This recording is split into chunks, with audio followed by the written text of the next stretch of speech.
avec C'est notre moment. Dites oui aux actualités dans votre journal TV. Un vrai pro, c'est quelqu'un qui change tout. Stayer, précision, puissance, performance. Fabriqué en Espagne. Manoltranao vaovao. Salama tompoko, tonga soa tamin'ny Pegasus e. Zahay dia mamokatra kidoro vita avy amin'ny mosy. Tena mateza, voanja fiafy. Manoltranao ny vaovao. Poisson vaovao mampatanjaka. Broxa ihany. Manoltranao ny vaovao.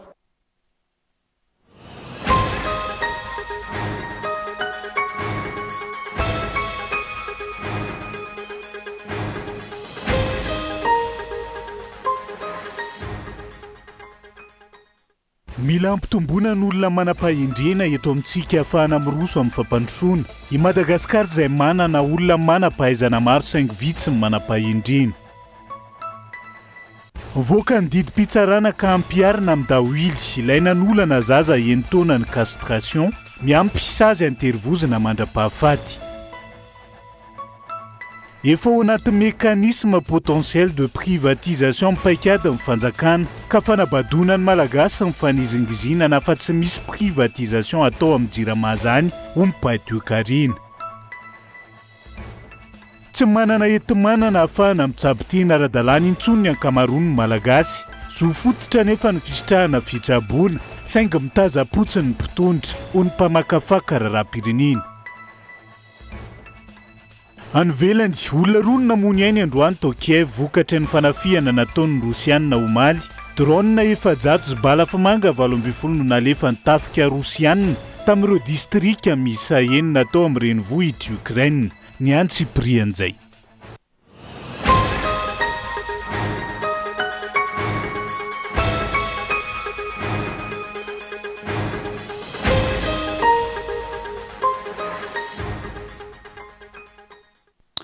Ngadondrainy amin'ny valoralina fotoana ny fampilalamba vaotsika eto amin'ny fitalavitra kolo. Atenina ny araba ato amin'ny kilasy tombovavy manasana ihany koa.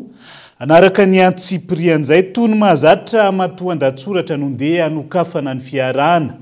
Milina ampitombona ny olona manam-pahindrena eto amintsika ahafahana miroso amin'ny tena fampandrosoana ny firenena. I Madagasikara izay isan'ny firenena ahitana olona manam-pahaizana maro saingy vitsy ireo manana fahindrena matoan-datsoratra. Nanaitra sy nanetona ny saina ilay fanehoan-kevitry ny mpanakanto Mami Basta, nilaza fa betsaka ny malagasy manam-pahaizana fa tsy ampy fahindrena, any ka tsy misy vokany hoy izy ny fampandrosoana. Nanaitra tokoa zany satria raha ny zava-misy aina neto amin'ny firenena dia hita ombeny zany olona manam-pahaizana zany, na ihany koa milaza azy ho manam-pahaizana amin'ny sehatra rehetra sy ny lafin-davatra rehetra, saingy vitsy no tena maneho fahindrena. Eto Madagasikara, na aiza toerana misy ianao, na inona fitaovana simba, misy olona mahavita manamboatra io fitaovana simba io. Fahaizany zany ary miampy traikefa manokana amin'izay sehatra misy. Raha misy fahasimbana ny bisikileta, na moto, na fiara, ka miantony eny amoron-dalana iny, tsy maintsy misy olona mahay manamboatra azy eo. Tahaka izany avokoa izay rehetra ampiasaina sy ilaintsika olombelona, tsy maintsy misy olona efa manana traikefa manokana amin'izany sehatra izany. Asa fanorenana, lalana, teknôlôjia, siansa, fahasalamana, fanabeazana, politika, toe-karena, fitantanana, fandraharahana sy ny sisa. Ahitana manam-pahaizana avokoa izany eto amintsika. Eny fa na dia ny fisolokiana, fanambakana, fampanantenana pokaty, fanodinana saim-bahoaka sy ny maro hafa aza, dia ahitana olona efa manam-pahaizana sy efa ampy traikefa ihany koa. Saingy ny olana tsy ahafahana mivoatra eo anatrehan'izany dia ny hoe vitsy ireo manam-pahindrena. Ny fahindrena dia laharana voalohany amin'ireo fanomezana fito ny fanahy masina. Manaraka azy eo ny faherezana, ny fahazavan-tsaina, ny fifidianana, ny fahalalana, ny fitiavana ary ny tahotra an'Andriamanitra. Amin'ny ankapobeny, mifanakaiky amin'ny fahalalana ary miaraka mandeha aminy ny fahindrena. Hita taratra amin'ny fitondran'ny tenan'ny olona ny fahindrena, maneho fahaizana mandinika ny tena sy mandinika ny hafa izy. Ny fahindrena ihany koa dia manampy amin'ny fitsarana sy ny fahatakarana na zavatra iray. Io ny tsy ampy eto amintsika ary tena faible araka ny fomba fiteny.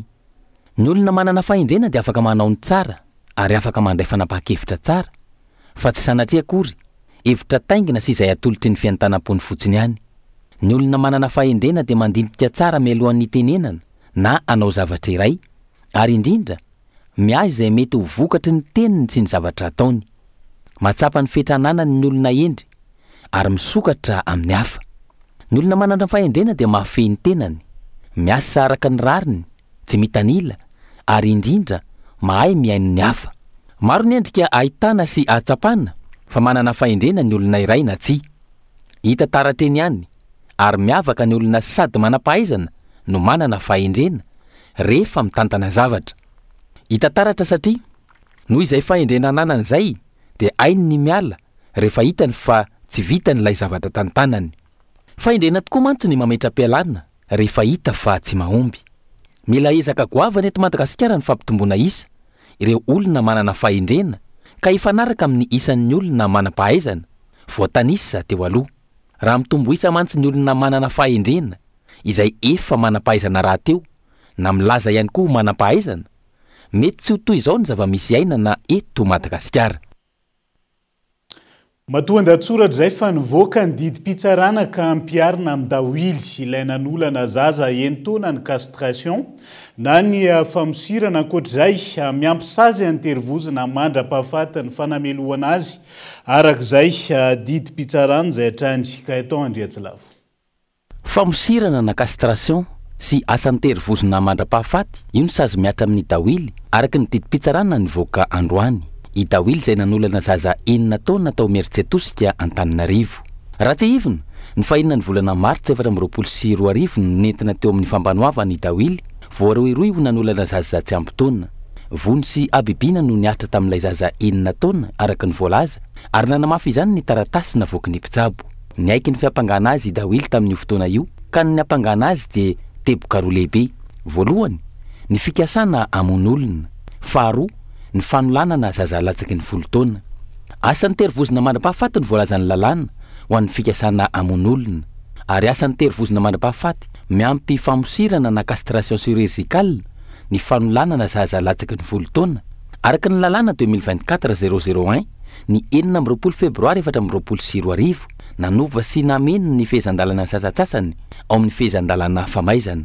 Niatra amin'ny dawily avokoa araka izany ireo sazy ireo araka ity didim-pitsarana nivoaka androany ity. Jevina trany ny 24 ny volana Janoary 2024 no lany teo anivony anteny meram-pirenena ilay volavolan-dalàna nameno sy nanova ny andinin-dalàna sasatsasany ao anatin'ny fehezan-dalàna famaizana malagasy. Ka isan'ny fanovana tao anatin'izany ny fampidirana ny castration sady vaovao amin'ny fanazaziana ny eloka momba ny fanolanana zaza tsy ampy taona. Fanovana sy famenoana andinin-dalàna izay isan'ny teraka resabe teto amintsika sy manerana izao tontolo izao. Zay zany dawily no lehilahy voalohany ampiarina ny castration eto Madagasikara arak'izay didim-pitsarana nivoaka izay. Fefao anaty mécanisme potentiel de privatisation zao paikadany fanjakan'izao ka fampandriana drisa sy fanabadona ny malagasy ny fanizangizina minisitra tompon'andraikitra fa tsy misy privatisation atao amin'ny Jirama zany hony pahay toe-karena nanaovana fanadihadiana isa mametraka olana hatreto ny tsy fandoavany fanjakana ny vola tokony aloha amin'ny Jirama raha ny faneho-kevitra trany tsy aro Soarvelo. Laingy ary tsy pahako tanteraka ny fanamafisan'ny minisitra tompon'andraikitra hatramin'izao fa entina natsarana ny orinasa ilaisa tavaovao sy plan de redressement izay tsy misy privatisation na fandroana piasy hoy Serge Zafimahova. Efa dingana irosona amin'izany privatisation izany votoatin'ny isa tavaovao raha ny fanazavana. Alatsiny manambany malagasy ny tompon'andraikitra zay samy teny fa tsy misy privatisation atao satria zao ao anatin'le fahefan'ny assemblée générale extraordinaire ny Jirama dia afaka manao fusion, scission, transformation et apport d'actifs. Inona ny dikan'izany? Dikan'izany tompoko privatisation fa mandainga reo mpitondra araka le niteneniko. Zareo ne tsy namaky an'le lalàna fa ny Banque mondiale, expert amin'ny Banque mondiale nanao an'le izy dia zareo fa nandray fotsiny fa zareo tsy namaky akory le lalàna. Fa mba vakiu kely io nareo tompon'andraikitra be resaka milaza fa hoe tsisy privatisation ao. Ordonnance ny statut ny Jirama tamin'ny 5 dia rehefa izy fanitsina kely taty aoriana. Tsy ordonnance le izy, tsy décret le izy, tsy arrêté le izy fa inona tsara zany io mivoaka io.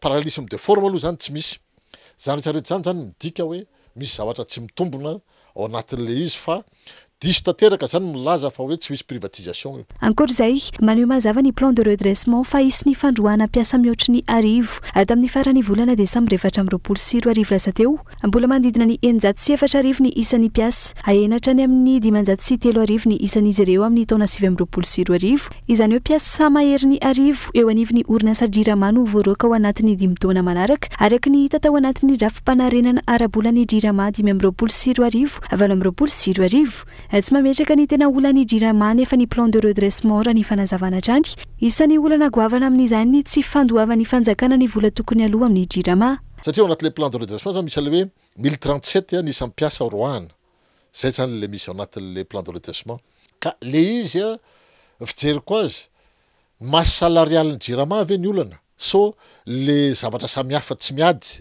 ohatrany amiko tsy mametraka ny tena olany jirama le plan de redressement satria raha za manokana zany mahita hoe anisan'ny problema ny jirama any ny fanjakana tsy mandony vola tokony alohany any amin'ny jirama raha mijery anao ny loi de finance efa voafariparitra ao isaky ny ministère isaky ny service etc hoe isaky ny institution ny vola tokony alohan'ny fanjakana fa zareo tsy mandoa vola hoe ahoana moa ny prix ny 5.7 ny carburant jirama mampiasa azy fa ahoana moa no lafo kokoa litre de gasoil sy fuel vidiny jirama ary amin'ny pomperie no zay ny le vidiny jirama mivatana diso tanteraka milaza filazana fa hoe le vente perte noho ny hoe problema ny jirama miresaka hoe tsy mandoa vola ny olona etc diso zany tsy anambola anaovana investissement solaire izany fanjakana raha ny fanazavana hatrany amidiky zany fa efa mipetraka ny mécanisme potentiel de privatisation iantraika mivantana amin'ny mpanjifa sy ny malagasy ny olany privatisation raha ny fanazavana hatrany izany hoe hiakatra ny vidin-jiro ny vidiny entona fandrehitra sy ny maro hafa avokatr'izay iverina amin'ny kitesy ny arina fandrehitra ny mponina raha miakatra ny vidiny entona izay midika ho fampitehany tontolo iainana tokony ananaviana mazava araka izany mpitondra ka ampitsahatra ny fitantanana anjamban'ny firenena tokony atao mangarahara sy mazava ny tatitra ka tsy abadona ny malagasy ho ohatra ny seritra zafy mahovy mitaky ny anatanterahany fanjakana ny fangatahany sendika mpiasa amin'ny fampiakarana 300 ny karama ho an'ny mpiasa mpanjakana ary €100 ho an'ny sehatra tsy miankina ny firaisakina ny sendika eto Madagasikara ankilany nanamafy izy ireo fa mila tao mangarahara sy akana ny hevitra mpiasa amin'ny fanarianana ny orinasa jirama amin'izao fotoan'izao ary tsy ekena ny fanaovana privatisation mahabe resaka ankehitriny rina fitiavana no mitatitra ny antsy prian'izay Jilara-pamiana ho an'ny fitondrana ny fijerena ny maharary ny mpiasa malagasy roa volana mahery teo arin'ny fitakin'ny fikambanan'ny sendikan'ny mpiasa tamin'ny fankalazana ny fetin'ny asa ny voalohan'ny volana may lasa teo momba ny fangatahan'izy ireo ny hampiakarana 300 ny karama ho an'ny mpiasa mpanjakana ary €100 ho an'ny sehatra tsy miankina tsy mbola namaly izany hatreto ny fitondrana rajoelona fa ny rendrarendra sy ny kifetifety no nandaniny ny vola mpanjakana Eritaona ho an'ny sehatra tsy miankina raha toka 3 taona ho an'ny mpiasa mpanjakana no tsy nisy ny fampiakarana karama izay ny mpiasa mihamahatra trany manoloana ny fidangany ny vidim-piainana sy ny fahefa-mividiny ny malagasy ambany nanamafy ny fitakiny mahakasika ity fanondrota karama ity araka izany ny firaisakina ny sendika eto Madagasikara na ny SSM misy 5 hatreto ireo sendika nanao sy ny ity fangatahana ity ary manome fehim-potoana 2 volana ny fitondram-panjakana izy ireo hanatanterahana izany izy fanapahan-kevitra ho raisin'ny sendikan'ny mpiasa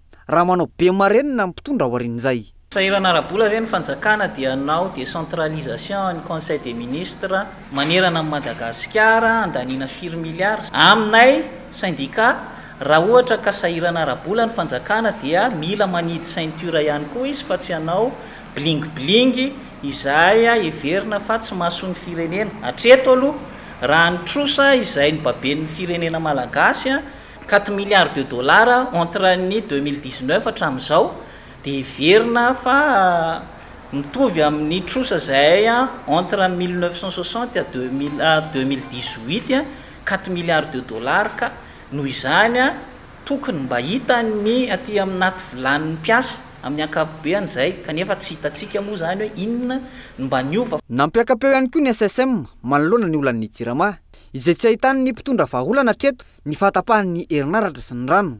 Tsy misy ny mangarara amin'ny fitantanana sy ny fanarenana ny jirama. Ny mpitondra siramo raitsy kombakomba aminy no mandidy sy manapaka kapotika sy bokatrosa ity orinasa-panjakana ity. Tsy ekena ny fanaovana amboletra amin'ny fandraisana fanapahan-kevitra samy irery ataon'ny fanjakana, fa tokony sokatra amin'ny rehetra ny fakan-kevitra, ny fandraisana fanapahan-kevitra ho fitsinjovana ny tombontsom-bahoaka. Vaovao le fiaraha-miasa raha tena hitanareo fa partenaires sociaux ny syndicat dia manomboka izao au préalable dia tokony isy fifampidiniana ny amin'ny fanatsarana na fikitihana rizateny amin'ny asan'ny mpiasa zany any amin'ny ministera tsirairay na orinasa-panjakana. Ny orinasa jirama dia tsy tokony isokatra amin'ny lalana izay tsy eken'ny sain'ny malagasy rehetra dia ny any amin'izay privatisation zay, ka tokony iverenan'ny fanjakana zay tokony iverenan'ny fanjakana, fa raha anatsara dia tokony mitady ny fanatsarana ny fanjakana ao anatin'le izy. Nanapa-kevitra ny ampiaty ny fitokonana androany ny tambabe ny mpiasan'ny jirama taoriny ny fiainan'izy ireo tamin'ny ministeran'ny angovo omaly arivo. Voaresaka tamin'izany ny sata vaovao sy ny famerenana ny jirama. Miato ihany koa ny fanenjehana ireo mpiasa tamin'ny alalan'ny ordre de réquisition nataon'ny ministera omaly. Voalaza fa mbola isy ny fifampiresahana manaraka eo amin'ny mpitondra sy ny solotenan'ny mpiasa. Ankilany, maro tamin'ireo mpiasa tonga teny sonerana androany no tsy nahafantatra ity fanapahan-kevitra ity, ary tsy mahalala ny votoatin'ny dinika ny fanaovan'ny rotonta. Miezaka mafy ny fitondrana mamono afo amin'ny fomba rehetra manoloana ny ity olany jirama tsy ahitana vahaolana ity. Ny delestazy nefa vao maika miverina amin'ny heriny amin'izao fotoana izao, ka simba ny sy ampiarin'ny ponina. Androany no voalaza fa hiakaran'ny raharaha momba ny fanapozinana sakafo teo anivon'ny fitsarana. Voasakatsakana nefa ireo fianakaviana manamanjora tonga teny an-toerana androany. Trango izay mampiayay azy ireo amin'ny mety tsy hafantarana ny marina momba ity raharaha ity. Izy ireo izay sady tsy nahazo fampiatsoana avy amin'ny fitsarana ihany koa. Gabaeloany mitatra ny antsy prian'izay. Na dia tsy nampandranesi ny fitsarana aza dia tonga ra-potoana teny amin'ny fitsarana ambaratonga voalohany tetsenosy androany ireo fianakaviana namoy zanaka tamin'ilay raharaha fanapozinana ara-tsakafo teny Merinkasina ny 17 Jona teo. Voalaza fa androany ity no hiakaran'ny raharaha eo anivon'ny fitsarana antony nahatonga azy ireo teny an-toerana. Voasakatsakana nefa izy ireo raha vao fantatra fa andeha hanaraka akaiky momba ity raharaha ity no antondrian'izy ireo teo anivon'ny fitsarana. Dossier secret raharaha ity hoy ny teo anivon'ny fitsarana tamin'ireo fianakaviana ireto raha ny fanazavana. Maro sakasakana ny zareo teo amin'ny vavahady hoe tsy momba an'izay sarosarotra ihany ny dira natao nefa zay lina ny mba hahita an'izay zavatra zay hoe nahoana ny fitohizan'io raharaha io maorinan'ity filazan'ny procureur sy ny dokotera ity dia zay tompoko nahalinanay mba nahatonga anay ty amin'ny tribonaly amin'izao androany zao nefa dia tsy hitanay zay marina loatra eto. Eo vavahady aloha dia voafantatry zareo any amin'le resaka intoxication dia fa eo aloha zareo dia fa manisy olaolana kely idirana any dia aveo noho ny tafiditra any dia tsy mahazo miditra manatrika ilay fitsarana saotr'izay. Dia izay tsy afaka manatrika dia tsy fantatra hoe inona ny marina tena marina. Fa ilay hoe secret dia tsy azo idirana nefa normalement toko mba hoe mahafantatra ny fianakaviana hoe inona ilay izy. Fitsarana androany mandeha ao ny enquête ao. Ekeko hoe izay lahatra izay ny anjara manaiky fa kosa hoe asa metezinareo amin'ny toerana izay maheno an'izao vaovao izao hoe zanaka natao alevina ny alevina hoe vao hita teo dia tsy hita teo, mbola ao anatin'ny tena eritrero mihitsy ohatra ny hoe zavatra hoe vonoina tsy araka ny tokony izy. Tsy haiko izany hoe amintsika tsirairay dia anjara apetraka amin'ny fahendren'ny tsirairay ilay izy. Manjavozavo tahaka an'izay ihany koa ny fisitrahana vaovao an'ireo fianakaviana mbola manana marary eo anivon'ny hôpitaly. Tsy avela ho fantatra izy ireo hoy ny fanazavana ireo izay mbola manaraka ny fitsaboniny. Be loatra ny ahiahin'ireo fianakaviana manoloana an'izany tranga rehetra izany. Tena tsy fantatra aloha hoe firy ny isa-mazava ato amin'ny hôpitaly Achera fa tao amin'ny salle nisy nenay aloha zany 5 zareo tamin'ny voaloha dia maty le ray dia maty indray le ray, izany hoe 3 zany zao zareo sisa no amin'ny chambre le misy anenay. Dia ny zavatra tsy azonay koa dia hoe fa maninona ny tsy azo aseho, tsy aseho anay hoe izy avy le victime le mbola fa maninona le zavatra no ohatrany hoe takotakomana sy afempenina. Tena mba te hafantatra izay lazaho anay marina mikasika ny fenoasina tena mararimarina ve izy fantatra aloha hoe ao izy fa tena mararimarina ve izy zareo zany nagaganay hoe zareo tsy manao réaction mihitsiny a fa na fiara miory aminay ary a tena tsy hitanay tsisy hoe nefa zareo aneny tompon'le anniversaire arak'izany na ireo manana zanaka efa namoiny ainy na ireo mbola manana na tsisy salama dia samy tsy misy mahafantatra ny marina momba ity raha ity hatramin'izao na tsy ampiverina ny efa lasankorazana azy dia takiny fianakaviana ny erambona ny ahafantatra ny tena zava-misy marina sy ny tohiny ity raha ity raha ny fanazavana hatrany tsy hivina fa 20 no isan'ireo maty atreto araka ny vaovao ofisialy farany nomeny tompona andraikitra tsy ireo fianakaviana ihany fa liana te hahafantatra ny tohiny fanadahadiana ataon'ny fitsarana ihany koa ny mpanara-baovao andrasana ny mety ho fivoarana toy n'izay raharaha fanapozina na ratsakafo teny Ambomalaza Imerika Siny izay hatrany tsy voafaritra mazava tao anaty fanambarana omaly ny anaran'ilay singa nolazaina fantarika ny fahafatesana tsy ampy ny serasera fanadiovatena no betsaka oropana politika sy mpandinika fiainam-pirenena manoloan'izay Gabain loa telo herinandro mahery taoriny tranga teny Ambohimalaza izay nahafatesana olona misy 20 dia nivoaka ny valin'ny fitiliana izay voalaza fa nalefa tany ivelany ny rasy ny ambin-tsakafo izay tao anaty vavon'ireo marary no nalefa natao fizahana hoy ny fanambarana tompony andraikitra teo anivon'ny ministera ny fahasalamam-bahoaka omaly singa mahery vaika tsy fahita anaty sakafo sy vavon'olombelona no hita sy nitarika ny fanapozina raha ny fanazavana hatrany tsy mbola voavaly ny fanontaniana momba ity raha ity satria tsy nolazaina mazava ny anaran'ilay singa hoy ny faneo-an-kevitry ny mpanao politika inona ry tompoko ny dikan'ity hoe singa atome ve zany ve sa cellule ve zany ve sa molécule ve zany ve sa sy dikan'izany mbola mametra-panontaniana ihany zany hoe inona marina le izy na singa fanapozinana io na singa nohony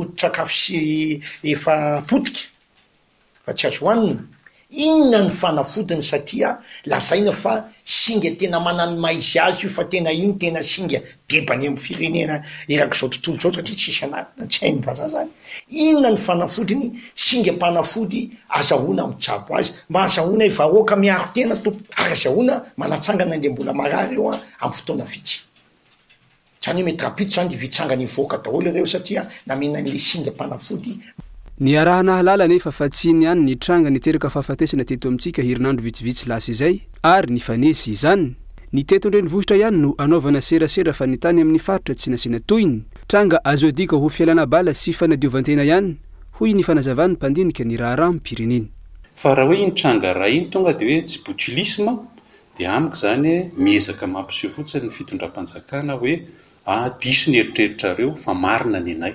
fanjakana zany raha amina endrika serasera dia za mahita hoe miaro tena fotsiny ary mandiso an'ilay zavatra heverin'ny olona fa mipoitra eto Madagasikara satria zany zao nivoaka ny fanady adiana amin'iny tranga ray iny fa misy fanady adiana koa hoe fitiliana moa zany marimarina koa nivoaka ny fitiliana tamin'iny tranga ray iny fa misy fitiliana koa hoe amin'ireo tranga hafa sa ny tranga hafa ny tany Fianaratsoa tany Ambositra ny tany Tomasina ny tany Toliara misy fitiliana koa dia tsisy ifandraisany vereo arak'izany dia takina ny ampahafantarana ny mangarahara momba an'ity valin'ny fitiliana ity raha ny faneo-an-kevitra voaray hatrany na ho an'ireo fianakaviana ny rambona izany na ho an'ny daolobe ho hitantsika eo hatrany ny fivoaran'izay raharaha zay amin'ny mangarahara moa zany ny takinan'izay fanomezana fafampo ireo mpanjifa no alebiazana kanosokafana tamin'ny fomba ofisialy androany ny Cosmos vaovao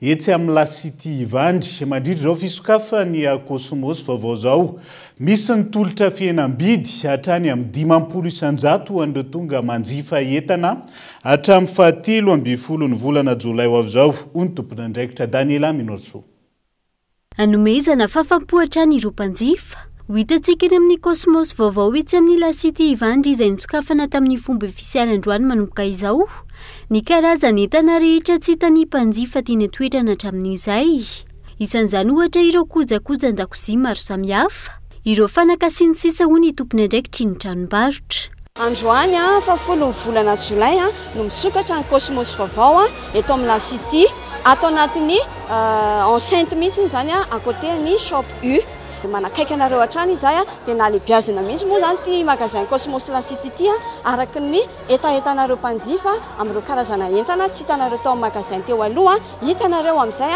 amin'ny ity magasin vaovao vao nisokatra androany ity. Mariana trany fa tsy misokatra tsony le magasin Cosmos teo aloha fa ato anatin'ny enceinte ny La City no misy ny magasin à côté ny Super U. Amin'izao fisokafany tranombarotra Cosmos vaovao itsy amin'ny La City Ivandry izao, misy ny tolotra fihinam-bidy miavaka tolotry ny tranombarotra ho an'ireo tonga manjifa hitana eny an-toerana. Androany nareo vidy entana androany ka hatramin'ny 10 ka hatramin'ny 13 juillet dia misy promotion hatramin'ny 50% be ireo entana amin'ireo entana izay efa hoe voafantana zany ireo entana ireo fa tsy ny entana rehetra akory Mariana trany. Ary ny entana atao aminay dia misy marque originale daholo misy ny garantie misy ny service après vente ary ny tena mampiavaka anay dia misy ny vente à crédit mirindra zany hoe afahanao vidy kelikely ny entana ataon'ny magasin Cosmos hatramin'ny 3 volana be zao. Jaivina efa misokatra manerana nosy amin'izao fotoana ny tranombarotra Cosmos. Isany ahitana tranombarotra Cosmos misy 110 any amin'ny faritra ary 7 kosa ny eto Antananarivo. Isendy vetivety ao anaty doka fosika ny resaka kotolotolotra izay lasa fomba fanao ny fitondram-panjakana amin'izao fotoana izao. Eo ihany koa ny zohy tsabiteny izay tsy anana ny ankamaroany ny vahoaka malagasy intsony amin'izao fotoana izao no ny antony maro raha tsy resaka afa-tsy ny fahefa-mividy ao anatin'ny tapany faharoa ny fampalalam-baovao no anarahantsika ny Antsiprianjay. Aza misaraka amin'ny ary.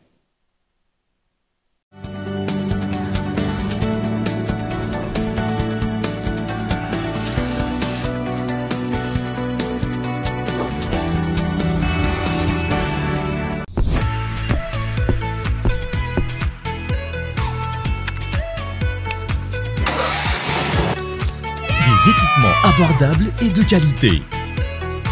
Batimax, le partenaire des bons plans. Batimax, la qualité au meilleur prix.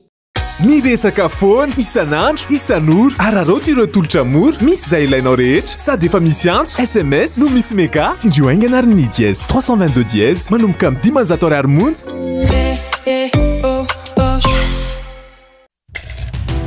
Ino ma lesy an-tagnany lahy ty brox lesy ino brox lesy ino koa ma lesy zany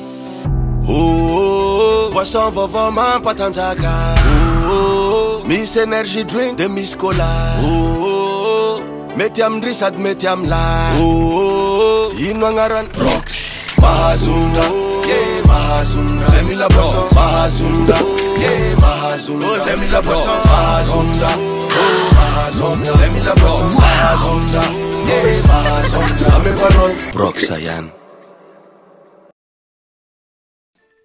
Salama tompoko tonga soe tamin'ny Pegasus zay dia mamokatra kidoro vita avy amin'ny mosy tena mateza voenja fiafy manitsy azon-damosy na ary manampy amin'ny fitsaboana azy fonina azy safidianana tsy tiany bibikely io tsy mandray lelanafo azo andalorana azo atao conseil anakanapé mety boela gilet de sauvetage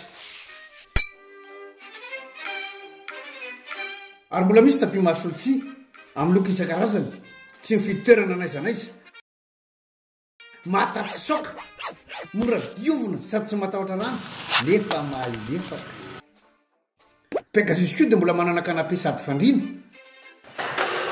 ary isolant thermique le mampangatsiatsika ny atitrano amin'ny andro mafana sy miazona ny hafanana amin'ny andro mangatsiaka dia tonga avaralina fa misy refsetive.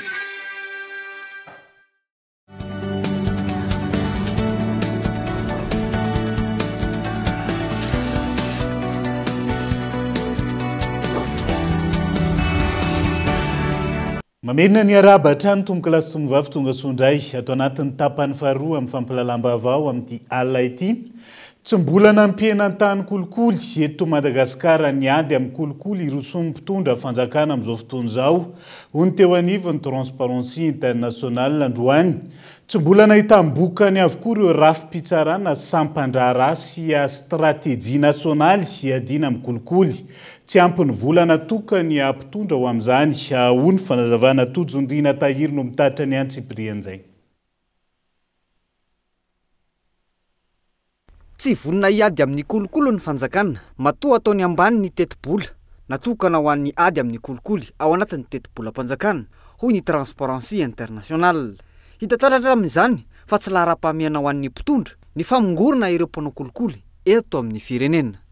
Tena vonina ary ve matoa atao kely be ohatr'izany le vola ampiasaina satria le kolikoly raha ny expérience anay zao ary fantatro expérience atsika rehetra ny kolikoly dia naiza amin'ny fotoana rehetra amin'ny sehatra rehetra amin'ny faritra rehetra moa ve iady amin'ny kolikoly ianao amin'ny vola faran'izay kely anefa le kolikoly tena mamokatra vola ho an'izay mpanao azy. Il faut de l'argent, il faut des ressources, zay le izy.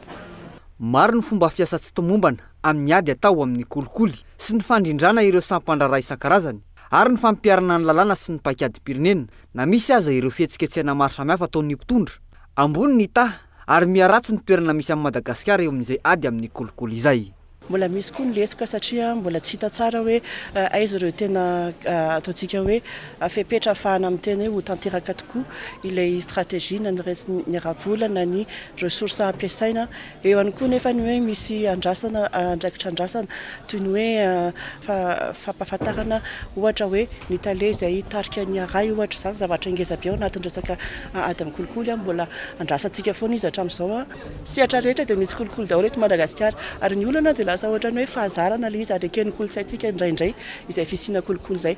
Efa maro ny lalàna fa ny fampiarana azy ny tsy misy ny manam-pahefana ny mpanitsakitsaka azy betsaka ireo sampandrara sy rafi-pitsarana miady amin'ny kolikoly saingy tsy mahavita misambotra ireo tsy maty manota miandry vokatra azy tsapahitanina ny vahoaka antony anjakan'ny kolikoly avokoa ny sehatra rehetra eto amintsika miaingany fotony hatreny amin'ny faratampony. Isan'ny sehatra anjakana izay resaka kolikoly izay ny sehatra ny fahasalamana ambon'izay tsy manana enta-manana ahafahana mitsabo tena araka ny tokony ho izy intsony ny ankamaroany ny vahoaka malagasy zo fototry ny olom-pirenena nefa ny fisitrahana fitsaboana tsy mandray andraikitra ny fitondram-panjakana eo anatrehan'izay izay efa tsy mahavita amin'ny antoka izany ho ny mpamakafaka raharam-pirenena nanaovana fanadihadiana tamin'ity androan'ity. Manodidina ny 300 ny malagasy ihany no misafidy ny hitsidika hôpitaly rehefa misy tsy fahasalamana raha toka 420 no misafidy ny CSP2 araky ny stat 220. Tsy manana fahafahana hitsabo-tena intsony ny ankamaroan'ny malagasy no ny alafo ny fitsaboana sy ny fanafody. Misafidy ny manao dokotera tena ny ankabeazany na miandry izay alasany aretina ka mety hafary amin'ny fahafatesana. Zon'ny olom-pirenena rehetra na inona fari-piainana ny fisitrahana fitsaboana ara-dalàna. Tsy mandray andraikitra ny fitondram-panjakana izay tsy mahavita miantoka izany so izany hoy ny mpamakafaka raharam-pirenena napetraka mba hamany olom-bahoaka sy antoka ny zony maro anisa ny mpitondra fanjakana. Misy irresponsabilité ny lenaina anazy tsy salamle za salama ianao salama sy dirako ny fiainana. Nefa raha na mpitondra fanjakana na hoe tompona andraikitra matoa napetraka eo zany dia hamany olona ny olona na amin'ny lafin'inona na amin'ny lafin'inona amin'ny tokony ho izy araky le lalàna fototra antsika koa amin'ny lalam-panorenana mendrika an'io hanana fitsaboana ny olona ary araka azo atao fitsaboana maimai-poana raha ohatra ka any amin'ny fitsaboana fototra zany zany zava-misy fa dia raha antsika malala zava-misy eto Madagasikara mbola sahirana antsika na sahiran'ny olona izay mibody ny fananana rehetrarehetra tsy mizara dia tsy afaka misitraka an'izay zo fototra izay ny ankabeazan'ny olona. Tokony ataon'ny mpitondra lahara-pahamehana ny fahasalamam-bahoaka. Antony misy fiantraikany amin'ny famokarana eto amin'ny firenena. Mandroso ny firenena iray raha mandroso ny famokarana anatiny izay miankina amin'ny fahavitrana raha-batana sy ara-tsain'ireo olom-pirenena raha ny fahalazavana.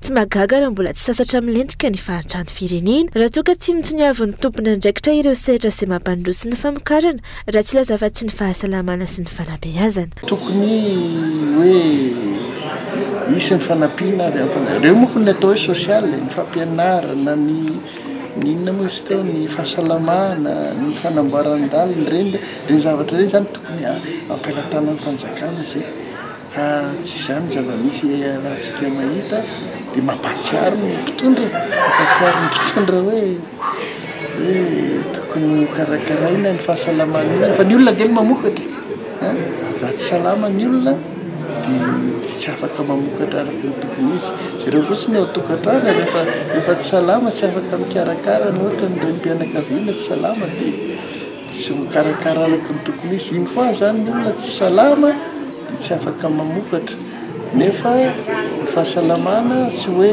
iniana taony tsy mahasalama fa mety vokatry ny tsy fahampiana koa ny tsy fahasalamana sady cercle vicieux moa zany fiteny azy. Maro ny malagasy no miandry fahafatesana sisa noho ny tsy fahampiany fahafahana ara-bola. Atao ambany-javatra ny fahasalamam-bahoaka eto Madagasikara. Ambany dia ambany ny teti-bola natokana ho an'ny fahasalamana toy izany koa ny fitaovana hita izany ankehitriny any Kongo. Mamono olona maro ny tazomoka fa Covid organique fanafody izay mbola tsy nahazo fahankatoavana avy amin'ny komity siantifika iraisam-pirenena no nomena ireo marary. Covid organique izay tokony hitsabo virus fa tsy ny parazita izay mahatonga ny tazomoka. Ankoatr'izay ny fitavozavozana nandritra ny raharaha fanampoizinana ara-tsakafo izay namoizana ain'olona maro. Misedra olany fananantany avokoa sy 10 ny tantsaha-mpamokatra eto Analamanga. Ho ny folohan'ny fikambanana fimamina ny fikambanany mpamokatra Analamanga miray. Maro amin'ireo no disadisa mpianakaviana ka manahirana ny fitondrana azy. Eny anivo ny fitsarana ho ny folohan'ny fikambanana.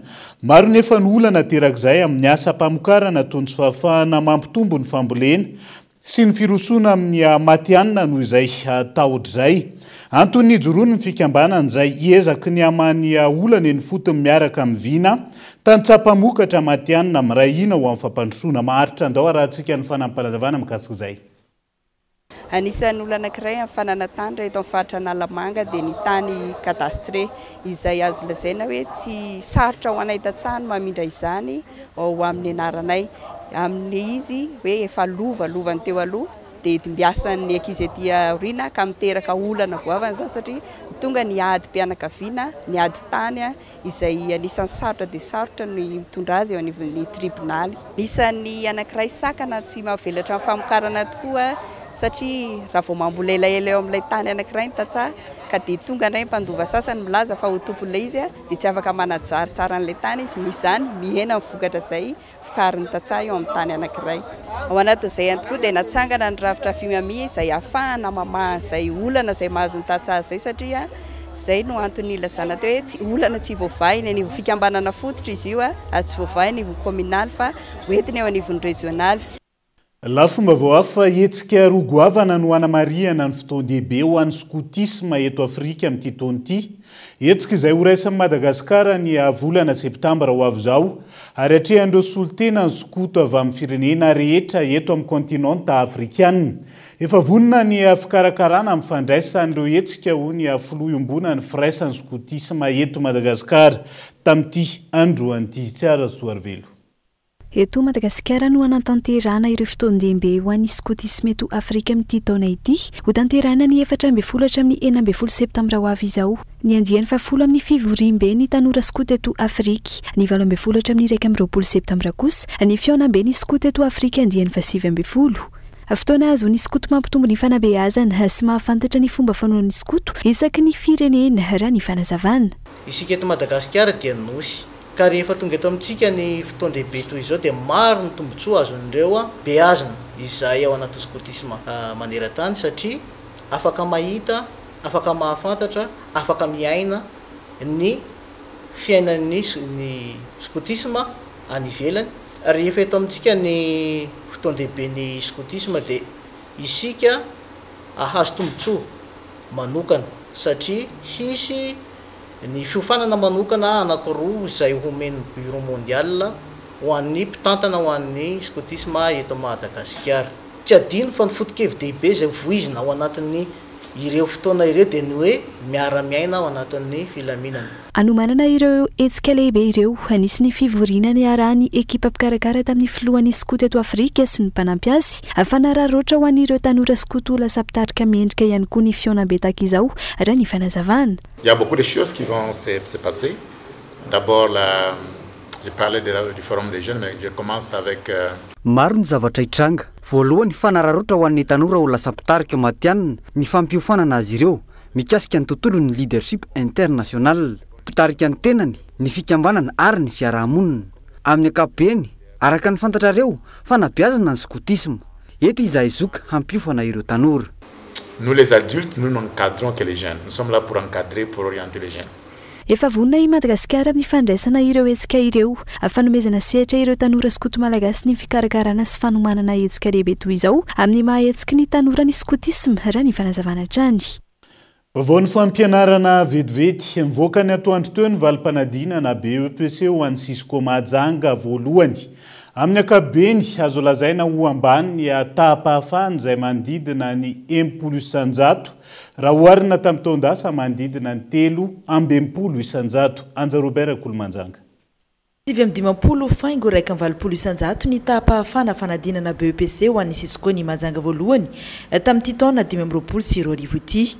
Raha oharina tamin'ny taona lasa ny ena ny isan'ny mpianatra niatrika ny fanadinana BEPC. Ny ena ihany koa ny tahapahafahana tamin'ity taona ity raha toa ka 220 faingo 420 isanjato izany tamin'ny taondasa.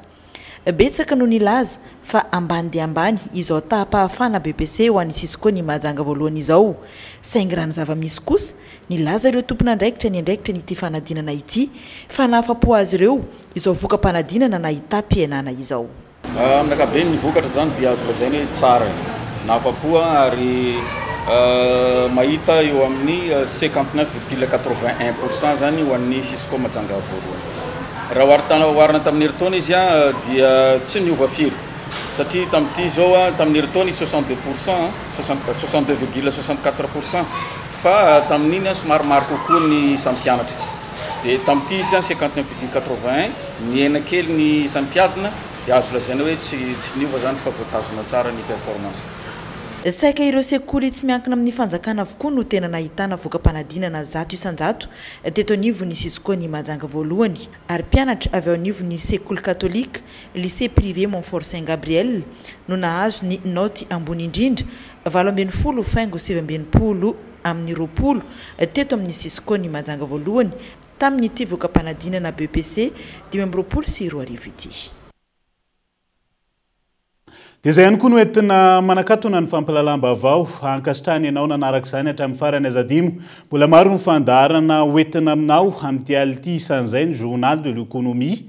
Iresahana betsaka ny drafim-panarenana eo anivon'ny orinasa Jirama ilay sata mahabe resaka amin'izao fotoan'izao fandaharana izay anasana anao avy hatrany aorian'izao fampalalam-baovao izao. Mandrapitafy ho amin'ny raha-pitsondray ary tombokilasy tombovavy elo matoboka.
Brox nous a présenté Nivava. Salama tompoko. Tonga soa tamin'ny Pegasus Zahay dia mamokatra kidoro vita avy amin'ny mosy.